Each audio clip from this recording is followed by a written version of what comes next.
In this video, I'm going to show you how you can easily delete your Facebook friends really quickly.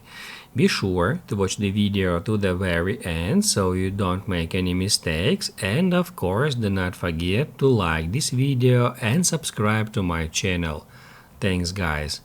So let's get started, and first off, open up Facebook app and then go to Friends tab. After that, go to your friends, and what that will do, that will show you the list of your friends for that particular Facebook account. All you have to do now in order to delete them is just click at three dots next to user's name and then tap at unfriend. Then tap at confirm, and the friend, as you can see, has just been successfully removed.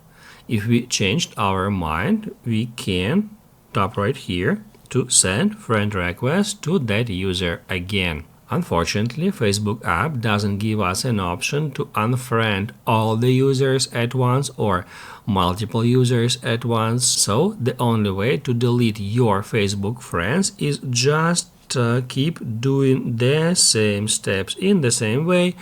Tap at each users you would like to unfriend. If this video helped you out, don't forget to hit the like button.